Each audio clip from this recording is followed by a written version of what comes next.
Mesdames, Mesdemoiselles, Messieurs, bonsoir. Nous sommes heureux de vous accueillir ici sur ce plateau pour vous présenter une toute nouvelle édition de Débrief.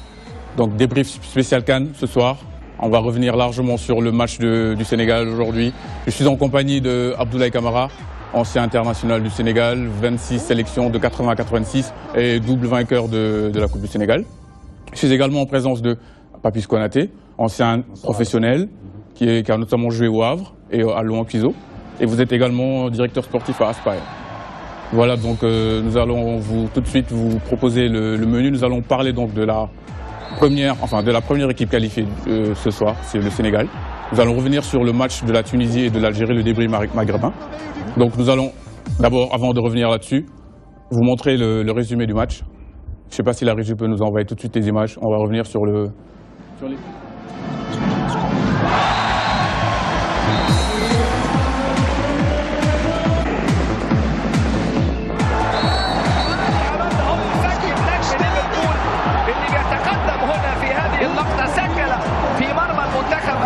في المباراة الماضية من ركلة الجزاء ويسجل ثاني أهدافه في هذه البطولة.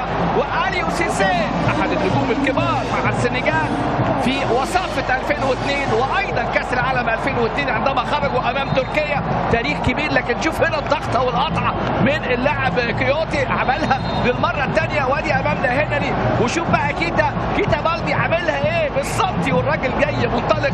هدف فيه السهل الممتنع، لكن فيه تحرك وتناغم ويعني نوع من الربط هنا بين اللاعبين بشكل رائع. عادي الاساسي النهارده هنري سايبت عاملها حلوه قوي. النجم لاتسيو كيتا بالدي ياتي نجم ليفربول ويضعها بسهوله ويسر، لكن بعد عمل جماعي رائع. الضغطه والقطعه مرتين، يعني شفناها مرتين، والمره دي بقى الكره الثالثه ايه ياتي منها هدف التقدم. وادي كوليبالي، ادي امامنا اللاعب كوليبالي نجم نادي نابولي. شوف حضراتكم هدف ليماني بقى زي رياض محرز زي اوباميانج. هدفين للاسماء اللي قلناها في صراع الهدافين. هدف عن طريق صايبات امامنا يسجل الهدف الثاني. بقى يعني ايه منتخب السنغال، هل يعني يسجل فوز عريض ونتيجه عريضه. بص هنري سايبته فوق الحائط سريعه وقويه، وطبعا حارس المرمى الحارس ميكروبا يعني مش شايفها ميكروبا، شافها في الشباك حتى رايح بشكل ايه بيأدي واجب. هي دخلت وبعدين بدأ بقى يفكر يتحرك وبدأ يروح متأخر قوي في الحركه. لو خد خطوه بدري، لكن طبعا دي امكانيات وقدرات المنتخب زيمبابوي امامنا اللي كانت تأهل من مجموعه فيها كل من مالاوي وغينيا وسوازيلاند، في حين منتخب السنغال. Voilà, donc nous venons de voir tout de suite à l'instant les images de la victoire du Sénégal sur le score de 2-0 devant le Zimbabwe. But inscrit par Sadio Mané et Henri Saivet sur coup franc, un très beau coup franc d'Henri Saivet. Voilà, donc le Sénégal est qualifié, Abdoulaye Camara. Merci Alassane, merci Pape Konaté, merci. Permettez-moi d'abord de présenter des vœux de bonnes et heureuses années à tous les téléspectatrices de TV du Sénégal qui nous suivent en ce moment, de ma famille du Fouta, de Fanaï et de Saldé, parce que je suis quand même origine de ce département du Fouta. Cela dit, c'est vrai que c'est un match qui est arrivé dans un contexte très particulier. Il fallait vraiment sortir la grosse artillerie pour sortir le Sénégal des supputations et des doutes qui commençaient à s'installer par rapport au premier match. On ne peut que se réjouir de retrouver le football sénégalais, c'est-à-dire un football qui est basé sur le jeu, rien d'autre que le jeu. Être maître du ballon, être maître du jeu pour permettre aux joueurs de s'exprimer. Avec une équipe qui a été remaniée, il y a une bonne évaluation de l'entraîneur, parce que le premier match a laissé beaucoup de suspicions. Je crois que quelque part, c'est comme s'il cachait son jeu. Parce que si on se réfère au dernier entraînement de l'équipe nationale, quand tu vois les deux adversaires, les deux équipes qu'il avait présentées, l'une s'est présentée en 3-4-3, l'autre s'est présentée en 4-3-3, et on se retrouve dans un 4-4-2.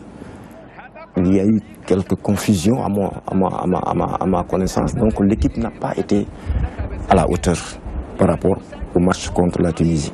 Je crois que l'équipe revient maintenant dans son style de jeu. c'est-à-dire le football typiquement sénégalais. Voilà, une équipe qui est à l'aise, qui joue au football, qui se donne la balle, il y a du collectif, il y a tous les rapports, on voyait tout, défense, milieu, attaque. En fait, c'est ça, en fait, la philosophie même du football sénégalais. C'est se donner la balle, c'est s'amuser, c'est jouer au foot, garder la balle et marquer des buts.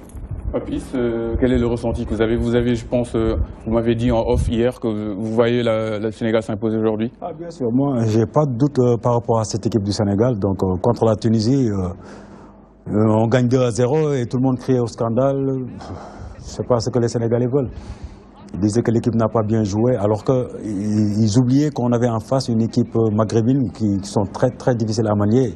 C'est rare de voir une équipe du Maghreb perdre par 2 buts d'écart. Surtout contre le Sénégal, une équipe qu'on n'avait jamais gagnée en CAN déjà. Donc c'était 20 ans ou 26 ans qu'on n'avait jamais gagné contre la Tunisie en CAN. On les a déjà battus en éliminatoire, je pense, en aller-retour quand il y avait les Bocandé et tout. Donc les gens ont créé au scandale. Moi je disais toujours, attention les gars, attention, chaque match on joue. Chaque match, on la joue d'une autre façon. Le public sénégalais est assez on est impatient à chaque fois, on veut tout de suite le beau jeu, tout ça, mais il faut avoir les jours pour faire ça. Moi, j'ai confiance à Liu, confiance à cette équipe, confiance en ces joueurs-là. On les a vus franchement aborder ce match contre le Zimbabwe de la meilleure des façons, parce que j'ai entendu l'entraîneur zimbabwéen qui disait qu'ils étaient favoris. Tant mieux pour nous, qui joue contre le Sénégal, qui est premier en Afrique, avec des joueurs de calibre mondial, tu dis que tu es favori là. D'ailleurs, Aliou Cissé a été très intelligent, il a déjà laissé le ballon. Et d'ailleurs, même le coach de l'Algérie refusait ce statut de favori, mais lui, il voulait s'en accaparer. En Afrique, je te dis, quand tu es favori, tu risques de terminer au premier tour ta compétition à chaque fois. Donc franchement, j'ai pris beaucoup de plaisir à voir cette équipe du Sénégal jouer, conserver le ballon. On pouvait gagner largement, même avec 6 buts d'écart. Il y a eu beaucoup d'occasions de but, il y a eu pas mal d'ingrédients dans ce match-là. On va revenir là-dessus d'ailleurs. Au coach et aux joueurs aussi. Voilà. Moi, il y a quelque chose sur lequel, il y a un détail sur lequel j'aimerais revenir, Abdoulaye, c'est le fait que le Sénégal marque très tôt. On a remarqué sur ces 2 matchs, que ce soit contre la Tunisie et contre le Zimbabwe, à chaque fois les 2 buts ont été marqués avant la demi-heure de jeu. Qu'est-ce qui explique cela, à votre avis? Cela s'explique par... il y a beaucoup de facteurs. Le premier facteur, c'est par rapport au positionnement des uns et des autres. On n'est pas bien quand on joue dans un schéma défensif. Ça ne fait pas partie de notre culture déjà. Et quand vous regardez le premier match dans ce 4-4-2 où Sadio Mané était devant avec Ndoye, ils étaient sevrés de ballon. Il n'y avait plus cet animateur qui était capable de les faire jouer. L'arrivée de CV, ça règle pratiquement tous les problèmes. Parce qu'on a envie de toucher au ballon, on a envie de s'amuser, on a envie de s'extérioriser. Ça, on peut le faire que lorsqu'on est en possession du ballon. Quand tu es maître du ballon, tu es forcément maître du jeu. Et le but vient tout seul. Je crois que c'est le premier enseignement qu'il faut tirer dans ces 15 premières minutes qui ont permis au Sénégal. L'équipe est venue avec une vitesse du TGV. Les gens sont venus pour jouer, pour submerger une équipe qui est forte physiquement, parce que ce n'est pas une équipe, le Zimbabwe est une grosse équipe. C'est une très bonne équipe. Mais est-ce qu'il n'y a pas justement le revers de la médaille, vu qu'on marque les 4 buts lors de des 30 premières minutes, mais on n'a pas encore marqué en deuxième période? Est-ce qu'on pourrait également s'interroger là-dessus? Bon, moi je dis que le Sénégal, avec cette puissance qu'il a devant, on a une attaque qui normalement doit marquer 2 buts par match. Avec Diao Baldé Keita et Sadio Mané. Et puis avec l'apport de Henri Saivet qui est capable de donner des ballons dans les intervalles et tout. Donc je pense qu'on a une équipe qui est capable de marquer à chaque match 2-3 buts max minimum. Mais est-ce qu'il ne serait pas préférable d'équilibrer les buts, d'en marquer autant en première ou en deuxième mi-temps? Ça n'a pas d'importance. Tu ne peux pas calculer ça, c'est pas possible. Tu as des occasions en première mi-temps, tu les mets tout de suite. Hein. Parce qu'en football, il y a des temps forts et des temps faibles. Quand tu as ton temps fort, il faut les exploiter et puis faire la différence. Mais moi je crois que c'est lié surtout par rapport aux valeurs individuelles et collectives de notre équipe. Parce que quand même, on a une équipe qui, dont les joueurs évoluent dans des championnats qui sont très relevés. C'est une aubaine d'avoir dans le championnat britannique 4, 5, 6, 7 joueurs sénégalais qui évoluent là-bas. Donc ils sont rompus aux épreuves de la haute compétition, parce que le championnat britannique, c'est pas comme les autres championnats. Quand tu es bon là-bas, c'est parce que le gars est bon partout. Donc c'est des garçons qui sont là, qui ont envie de jouer. Il ne faut pas les enfermer dans un schéma défensif, comme je disais tout à l'heure. Qu'on leur laisse le soin de faire ce qu'ils ont envie de faire, c'est de jouer au football, de se donner du plaisir, de marquer des buts et de faire marquer les autres. Justement, à propos de but, on va revenir sur le coaching gagnant tout de même d'Aliou Cissé, qui a titularisé aujourd'hui Henri Saivet en lieu et place de Papa Ndiaye, et ça s'est avéré payant vu que Saivet nous a offert la victoire sur ce deuxième but. Super coup franc. Oui, tout à fait, Alassane. Saivet, grand joueur, tu vois. Aliou Cissé il a toujours été un titulaire pour Aliou Cissé. Et après son transfert un peu raté à Newcastle, donc il s'est retrouvé comme par maladresse là-bas, et après il jouait plus, il n'avait plus de temps de jeu.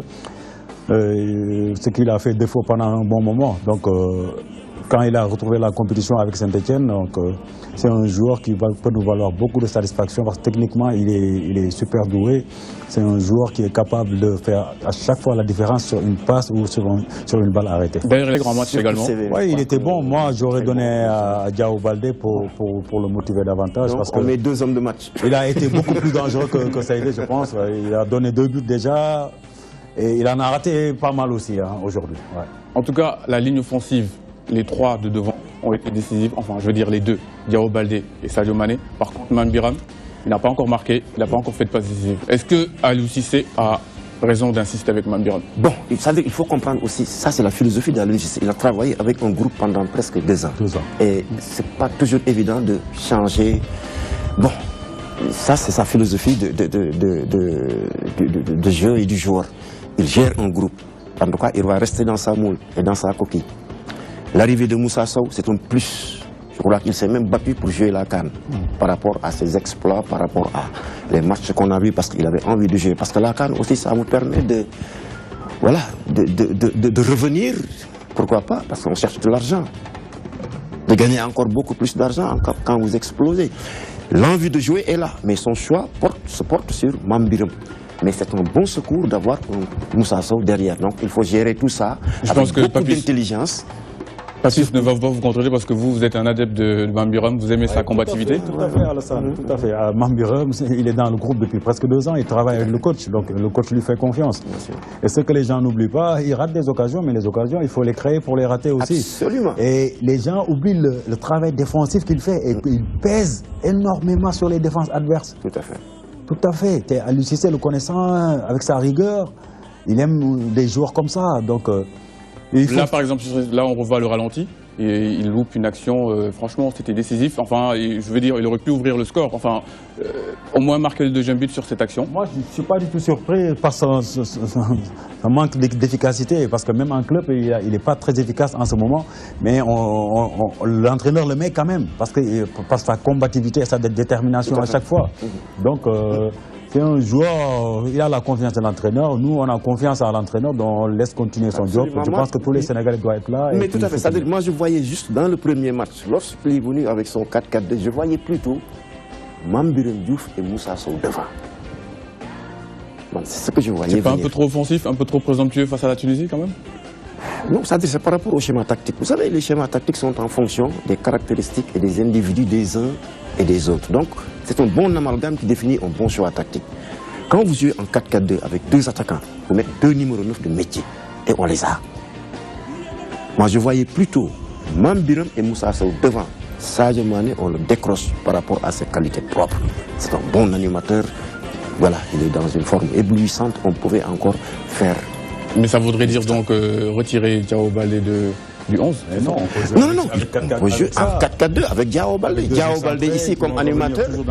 Voilà, il reste toujours dans le bloc. Par contre, là, c'est sûr qu'on va sacrifier un milieu défensif. Ah oui, il faut absolument. C'est parce que justement, l'équipe est suffisamment outillée au niveau des milieux défensifs.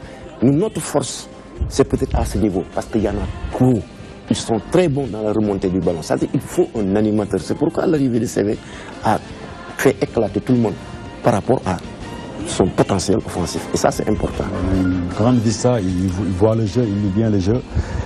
Bonne lecture du jeu. Mais avec le connaissant Aliou, je pense pas qu'il joue en 4-4-2. Avec son 4-2-3-1, Je pense que le Sénégal va faire très mal. Je ne pense pas qu'il ait déjà joué en 4-4-2 depuis qu'il a pris les rênes de la sélection. Je pense qu'il a toujours joué en 4-3-3. C'est pourquoi j'étais tellement surpris de voir dans le schéma. Là, c'est un adepte du football offensif, c'est un attaquant, c'est normal. Bien sûr. Maintenant, avec le football il faut faire attention aussi, il ne faut surtout pas attaquer n'importe comment. Est-ce que vous pensez que ce soir, Henri Saivet a gagné sa place de titulaire pour le reste de la CAN? Dans sa tête, c'était lui le titulaire, parce que c'est pas pour rien qu'il a fait revenir dans cette équipe alors qu'il revenait de blessure. Juste après la CAN, personne ne pensait qu'il allait être là, tout le monde pensait à Younous Sankharé et tout. Mais le connaissant, il a confiance en CV, je pense qu'aujourd'hui, c'était un match pour lui aujourd'hui. Absolument. Parce que le Zimbabwe a sous-estimé le Sénégal. Le Zimbabwe est venu en favori contre le Sénégal.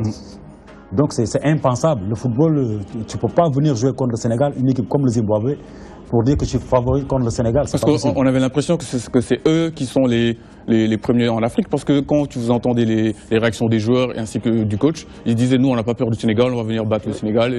Alors que les Sénégalais, contrairement eux, les Kalidou Koulibaly disaient que nous sous-estimons pas le... C'est des grands professionnels, attention les footballeurs sénégalais. Un Zimbabwe qui dit qu'il est favori contre le Sénégal, c'est un peu prétentieux je pense. Tu joues contre le Sénégal, moi, je pense mondial. Ils ont été galvanisés par leur premier match contre l'Algérie. Les matchs se suivent en Afrique et ne se ressemblent jamais. C'est un match nul qui est pratiquement pour eux synonyme de victoire. Vous pensez qu'ils se sont laissés emporter par cette bonne... Ils sont allés trop loin, maintenant je crois qu'ils vont se ressaisir. Ils vont se ressaisir parce qu'ils peuvent encore continuer. C'est une équipe qui peut revenir, hein, parce que le troisième match qu'ils vont jouer, ils ont une grosse équipe, ils ont une très belle équipe, cette équipe de Zimbabwe. Heureusement, malheureusement pour eux, aujourd'hui, ils ont trouvé un adversaire qui a su vraiment maîtriser le jeu, aller à l'étape supérieure. Ils n'ont vu que du feu, c'est-à-dire ils ne savaient plus comment cette équipe jouait. Ils n'ont pas eu le temps de réfléchir, de savoir qu'est-ce que... Hein, pum pum pam, but, pum pum pam, but, 2 buts, 2-0, tu es complètement tétanisé. Voilà, même en essayant de revenir et tout ça, mais ils ont une grosse équipe. C'est l'équipe du Sénégal qui a fait son match, qui est allé, qui a mis le pied. Pour le troisième match, ce sera l'Algérie. Est-ce que Aliou Cissé doit reposer les cadres, le 11 titulaire, ou rester dans la dynamique? Non, je pense que l'ossature sera là peut-être. Il va faire tourner un peu avec des joueurs qui ont des cartons et tout. Et surtout des joueurs qui ont pris des coups et tout. Il va essayer de changer un peu et donner la chance aux autres pour qu'ils rentrent aussi dans la compétition. Des joueurs comme Ismaël Sarr peuvent démarrer le match, ou même Pape Alioune Ndiaye. Est-ce que ça risque pas d'enrayer la machine si par exemple on venait à perdre contre l'Algérie? Je pense qu'on a besoin de fraîcheur parce qu'il y a tellement d'intensité dans ces matchs de Coupe d'Afrique que des fois il faut faire souffler les joueurs un peu. Donc je pense que, bon, c'est mon opinion personnelle, je pense qu'il fera tourner quand même pas mal de joueurs. Oui, je le pense aussi parce que pour qui connaît un peu le Gabon, le climat est lourd, c'est difficile de jouer. Il y a 30 degrés, il y a l'humidité, il n'y a pas d'air, c'est lourd, il faut le jouer avec le cœur, donc il doit permettre aux joueurs, certains cadres de respirer un peu, penser à la récupération. Parce qu'on a un groupe, c'est un groupe de 23 joueurs qui sont tous bons. On pourrait s'attendre peut-être à la première titularisation de Chernoï, peut-être Ismaël Sarr, Pape Diop. Mais peut-être que la défense, on ne va pas y toucher. À quelques exceptions près, bon, voilà, permettre aux autres de souffler un peu. Faire attention avec les cartons, moi j'ai vu que la gestion des cartons. Peut-être qu'il a 1 ou 2 cartons, même Gassama a pris un carton aujourd'hui, Chermeng a pris un carton, je pense, donc il va falloir... Il y a toute une gestion à faire dans tout ça. S'il y a du rechange, je pense qu'il va falloir les faire. Tout à fait. Franchement. Tout à fait. Donc, il y a eu un premier match aujourd'hui, en début de journée. C'était l'Algérie contre la Tunisie. C'était le derby maghrébin. Qui s'est soldé par une victoire nette et sans bavure de la Tunisie. Enfin, nette sans bavure, ils ont concédé un but en fin de match, mais la Tunisie n'est pas morte. La Tunisie n'est pas morte. La Tunisie a perdu contre le Sénégal et en développant un jeu impressionnant. Ça, il faut qu'on leur reconnaisse cela. Ils ont perdu, mais quand vous regardez les 90 000, ils ont eu 9 occasions qui pouvaient être fatales pour nous. C'est une équipe qui a joué toute la partie. Ça se comprend par la qualité de son championnat. Ils ont des clubs qui sont toujours présents dans les grandes compétitions, autant en Ligue des Champions qu'en Coupe de la CAF. C'est des joueurs qui sont chevronnés, ils sont costauds, ils sont forts. Nous avons eu la chance de marquer 2 buts sur balle arrêtée. On a bien géré le match, tant mieux pour nous. Mais quand tu vois la Tunisie jouer le match qu'ils ont livré aujourd'hui, Je craignais même qu'il y ait des problèmes physiques par rapport à la débourse d'énergie qu'ils ont joué contre le Sénégal. Mais c'est une équipe qui est très très forte, qu'il faut compter. La Tunisie va peut-être pouvoir aller chercher sa qualification contre le Zimbabwe lors du troisième match. Oui, tout à fait. Ils ont une bonne équipe. Ils nous ont montré ça lors du match contre le Sénégal. Une équipe très appliquée, une équipe qui est franchement très très bien structurée, une équipe qui ne fait pas n'importe quoi surtout, une équipe défensivement qui est très bien organisée. La preuve aujourd'hui, ils ont été fatals à cette équipe d'Algérie. Il a laissé le jeu à l'Algérie à un moment du match et puis ils ont frappé 2 fois en contre. Donc attention à ces Tunisiens, si jamais ils passent au deuxième tour, ils vont être très dangereux. Parce que cette fois-ci, le manque de chance qu'ils ont eu lors du match contre le Sénégal, cette fois-ci, ça les a plutôt souri la chance parce qu'ils ont réussi à être réalistes. Ils ont mis 2 buts. Alassane, le football, c'est ça. Aujourd'hui, tu as la chance. Demain, non. C'est ça. Donc, moi, je me rappelle un match contre la Tunisie l'année dernière où on avait dû dominer pendant 90 minutes. On a pris un but en fin de match.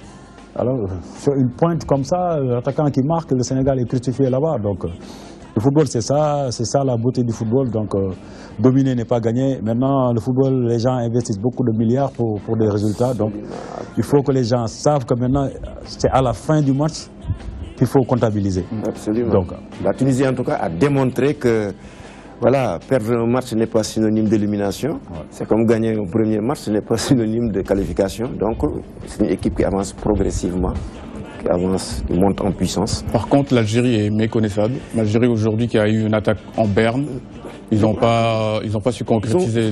Ils ont trop misé sur Mahrez. Donc, quand une équipe fonctionne avec une individualité, il suffit de le maîtriser pour voir les...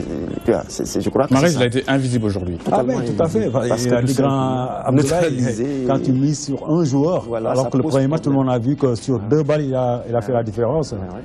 Et les joueurs vont jouer en escalier contre lui, comme ce jour-là, ils vont défendre contre lui, comme ça. Ça ne change rien. Les entraîneurs sont là, ils regardent les matchs, et ils savent que la force, c'est aujourd'hui Mahrez. Je pense qu'ils ont fait beaucoup d'erreurs en ne convoquant pas Feghouli. Et puis dommage que Boudbouz de Montpellier se blesse aussi. Taider se blesse à la dernière minute, donc il y a eu pas mal d'absents du côté algérien. Donc, je pense que quand tu es favori en Afrique, c'est toujours un problème. C'est toujours un problème. Mais est-ce que ce soir, l'Algérie est éliminée? Non, ils ont fait un bon match, hein, attention. Mais est-ce que l'Algérie est éliminée, à votre avis? Est-ce que l'Algérie est éliminée? Non, pas du tout. S'ils gagnent contre le Sénégal... Il n'y a que le Sénégal qui s'est qualifié pour le moment. S'ils gagnent contre le Sénégal avec 2 buts d'écart et le Zimbabwe accroche la Tunisie... C'est toujours faisable. Là. Vous pensez que le Zimbabwe peut accrocher la Tunisie? Bien sûr. Ils ont des arguments. D'accord. Ils ont des arguments. S'ils ne viennent pas en victime... Attention, je pense que tout est possible dans cette poule. Il n'y a que le Sénégal. Ouf, pour nous. Tout est encore jouable. D'accord. Alors, donc le Sénégal qui, en cas de qualification, ce qui est fait, retrouvera donc la poule A, qui va croiser avec la poule du Gabon et du Cameroun. En ce moment, le deuxième, c'est le Gabon. Donc, est-ce qu'on peut penser que le premier quart, ce sera Sénégal-Gabon ou vous avez une préférence pour le Cameroun? Moi, je n'ai pas de préférence. Je pense qu'on a une équipe qui peut battre n'importe quelle équipe. Donc, il ne faut pas calculer. Pour gagner une Coupe d'Afrique, pour aller au bout, il va falloir gagner ces 8 matchs, je pense. Donc, 7 matchs. Donc, il faut gagner les 7 matchs pour être champion d'Afrique. D'accord. Ah, c'est jouable. Je crois que c'est jouable. C'est par rapport à l'autre poule qui est composée du Cameroun. C'est pas tellement cette faute de guerre. Le Cameroun ne fait plus peur comme avant. Ne fait plus peur avec l'absence de tous ces... Voilà, la Côte d'Ivoire aussi, l'absence de certains cadres. C'est pas tellement ça. Donc voilà, c'est une équipe du Sénégal qui est aujourd'hui arrivée à une CAN où ils doivent se sentir... Voilà. C'est le Sénégal qui fait pour le moment la meilleure impression. Mais bien sûr, il donne une forte impression, une équipe qui est respectable, qui déroule son jeu, doucement, lentement, mais en tout cas sûrement.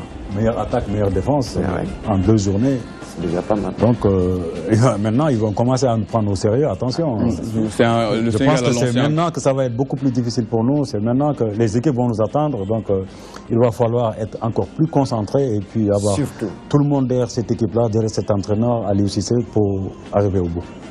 Pour revenir sur les premières journées de cette CAN, la première phase, nous avons constaté que tous les coachs locaux, les coachs de leur propre nation, comme Aliou Cissé, Callisto Passoua, celui de Guinée-Bissau, Kandé, et et Florent Ibenge ont tous eu de très bonnes prestations, contrairement aux sorciers blancs, comme on les appelle, qui sont un peu passés à côté. Qu'est-ce qui explique ça? Non, on les prend moins au sérieux, ces coachs locaux, comme on dit. Moi, je crois en ces coachs-là, parce que c'est pas pour rien, ils ont été professionnels, et ils ont fréquenté les grandes écoles, ils ont eu leur diplôme, ils connaissent le haut niveau, ils connaissent les vestiaires, pourquoi pas les faire confiance? Moi, je suis nationaliste, moi, je crois en ces coachs-là, pourquoi pas? Oui, pourquoi pas, parce que là aussi, dans ce métier de coach, il y a quand même des références. D'abord, est-ce que le cursus de footballeur, d'abord, d'Aliou Cissé permet, là où il est passé avant de faire le mondial, après le mondial, il a connu combien? Une vingtaine d'entraîneurs, il a appris beaucoup de choses. Maintenant, la balle est dans son camp, c'est à lui de se dire, c'est moi. Et quand c'est moi, je vais mettre tous les avantages de mon côté. Jusque-là, il fait un parcours sans faute. Il a permis au Sénégal d'être à la première place du continent. On n'a jamais vu ça dans l'histoire de notre football. Il a terminé premier avec la meilleure attaque, la meilleure défense. En tout cas, il avance doucement, lentement, mais en tout cas sûrement. Maintenant, voilà, c'est à lui maintenant de mettre tout cela, voilà, et de faire exploser cette équipe. Pourquoi pas ne pas gagner la CAN? Donc le football africain en général doit démystifier ce côté sorcier blanc. Démystifier ça. Regarde maintenant dans les championnats du monde. Maintenant, on commence à faire venir les Africains. Et ils sont talentueux. Il y a 30 ans, ce n'était pas pensable de voir un Sénégalais dans la... Bon. Surtout en Angleterre quand même, qui est le berceau du football continental. Aujourd'hui, ils sont très bien cotés en bourse. Ça veut dire quelque part qu'ils sont intelligents. Parce que le football, c'est rien d'autre qu'un jeu. La première qualité, c'est d'être intelligent. La deuxième qualité, c'est d'être performant. C'est par rapport au travail et à la qualité du travail. Et ça, c'est le travail des entraîneurs. Je crois qu'Aliou Cissé, dans ce comportement, il a toujours été un bosseur. Je sais qu'il ne va pas les ménager, il va les faire travailler uniquement pour les rendre performants. En tout cas, il est dans une bonne dynamique. Et voilà, on croise les doigts. Les équipes maghrébines, par contre, l'Algérie, la Tunisie, lors de la première journée, le Maroc et l'Égypte, même s'il ne fait pas partie du Maghreb, on voit que ces équipes ont du mal, ces équipes maghrébines. Oui, certainement, Alassane, ils vont avoir du mal, ils sont dans le dur parce qu'une Coupe d'Afrique, c'est physique, c'est puissant et les équipes maghrébines, souvent, les équipes qui ont réussi à répondre à ces caractéristiques-là ont souvent rapporté les trophées. Donc, mais les dernières générations qu'ils ont, c'est moins ça, c'est moins physique, c'est technique, mais c'est moins physique. Notamment l'Égypte. Ouais, l'Égypte, ils ont régné sur le continent à cause de ça. À un moment, ils étaient très physiques et très techniques. Mais là, je pense que ça va être très très difficile pour ces équipes-là. Parce que s'ils ne répondent pas physiquement aux attentes avec ce que disait Grand Lai tout à l'heure, le climat, tout ça, là, ça va être très très difficile. Je pense qu'on n'en verra pas beaucoup au deuxième tour. À part peut-être la Tunisie qui, en cas de victoire contre Zimbabwe, assurera sa qualification. Ouais, sinon, même le Maroc, il n'est pas encore élu, même la Tunisie aussi, mais il va falloir qu'il cravache dur pour accéder au deuxième tour, je pense. Le Maroc qui demain d'ailleurs affrontera le Togo pour essayer de sortir la tête de l'eau, parce que sinon ce sera à la porte pour les hommes d'Hervé Renard. Hervé Renard qui pourtant a gagné 2 fois la CAN avec 2 équipes différentes, mais il a du mal avec le Maroc. Il a du mal avec le Maroc, comme pour revenir un peu sur le football maghrébin, qui ont quand même dominé le football africain jusqu'à une certaine époque. Moi je crois que c'est nous qui sommes au sud du Sahara, par rapport au football professionnel, nous nous sommes bonifiés par rapport aux lois, aux nouvelles lois qui permettent, voilà, aux franco-sénégalais, aux expatriés de retrouver. Donc c'est ça, parce que l'Égypte a dominé le football continental. Aujourd'hui, a d'énormes difficultés même pour se qualifier. Je crois que ça fait 2 CAN que l'Égypte fait. 3 CAN. 3 CAN maintenant. Hein? Mais quand tu vois, moi j'ai joué en Égypte, je connais les clubs égyptiens, je connais la structure du football. C'est des clubs qui sont très puissants, qui sont très riches. Mais maintenant, voilà, maintenant il y a un équilibre par rapport au niveau des équipes nationales, pas au niveau des clubs. Il est évident que leurs clubs sont de loin meilleurs que les nôtres, mais au niveau de l'équipe nationale, avec l'arrivée avec toutes ces lois qui permettent aux Sénégalais, les binationaux, voilà, on se retrouve comme ça avec des équipes qui ont des joueurs qui sont très bien outillés, qui sont bien formés, qui sont très bien formés, mais tant mieux pour nos sélections nationales. D'accord. Alors donc pour finir, le Sénégal a un 3e match contre l'Algérie. Le Sénégal est qualifié aujourd'hui. À votre avis, comment faudra aborder le 3e match? Est-ce que vous n'avez pas peur que les joueurs lâchent un peu du lest et se voir par exemple battre par l'Algérie pour remettre la confiance à... Non, connaissant le coach, je pense qu'il ne va jamais lâcher prise. Il ne va surtout pas essayer de fléchir. Donc je pense qu'il va mettre les joueurs, des hommes déjà, pour qu'ils essaient de gagner le troisième match, pourquoi pas, pour marquer les esprits. Donc je pense qu'il faut jouer pour gagner le troisième match aussi, pour franchement frapper un grand coup sur les têtes et psychologiquement pour essayer de faire peur à tout le monde. Oui, je rejoins totalement Papis. Maintenant, on sait que le Sénégal doit continuer à faire jouer les titulaires, par exemple. Il faut continuer à faire peur. Il faut continuer à être. Nous sommes là pour la CAN. On n'a rien gagné en 50 ans. Il est grand temps maintenant d'amener une CAN au Sénégal. On a les joueurs qu'il faut. Nous sommes dans une bonne dynamique. Les joueurs doivent être conscients. La CAN, c'est 7 matchs à jouer. Ça prend juste, ça fait moins de 2 mois. Il faut être concentré sur le sujet. Pour prendre les matchs par match. Qu'est-ce qu'il faudrait craindre pour cette équipe du Sénégal? Qu'est-ce qui pourrait nous coûter une désillusion, par exemple? Je crois que c'est une équipe qui se bonifie de plus en plus au fil des matchs. Moi, je craignais beaucoup le gardien de but parce que je ne le connaissais pas, je ne l'ai pas bien suivi. Mais au fil des 2 matchs, voilà, il prend de la confiance, il est là. Une grande défense, c'est d'abord un grand gardien. Il est là, il se présente. Il a arraillé des matchs, des buts, surtout lors du premier match contre la Tunisie. Quand vous lisez les articles, il est là, bien éduqué, très discipliné. C'était l'homme du match. Très concentré dans sa cage et tout ça. Donc voilà, les latéraux, il y avait quelques... Voilà, on voit ce qu'ils sont en train de prendre aussi, se bonifier, d'avancer. Les milieux défensifs continuent bien leur jeu. La défense axiale qui avait fait des erreurs se retrouve. Moins de déchets techniques. Donc c'est une équipe qui doit continuer à se bonifier et à progresser. Voilà. Et vous, Papis, qu'est-ce que vous craignez un peu pour ces Lions? L'adversaire du Sénégal a toujours... Non, je ne pense pas. Avec le staff qu'ils ont, je ne pense pas que ça risque d'arriver. Donc l'adversaire du Sénégal a toujours été le Sénégal. Donc c'est un excès de confiance. Donc je pense qu'on a gommé toutes ces erreurs-là. Donc maintenant, on a compris que pour gagner la CAN, il va falloir être concentré pendant toute cette compétition-là. Être concentré, être régulier pour essayer d'aller de l'avant, c'est tout. Mais franchement, il faut faire confiance à ce groupe-là. Voilà, donc le Sénégal qui ce soir s'est qualifié officiellement, la première équipe à s'être qualifiée pour ces quarts de finale. Le Sénégal qui a battu aujourd'hui le Zimbabwe par 2 buts à 0, but inscrit par Sadio Mané et Henri Saivet. Voilà, c'était tout pour ce soir, mesdames, mademoiselles, messieurs. Merci de nous avoir suivis sur ce plateau. Nous avons proposé une nouvelle édition de Débrief spécial CAN. Voilà, à bientôt et merci de nous avoir suivis. Au revoir. Je vous remercie. Monsieur Alassane, merci. Monsieur Papis, merci.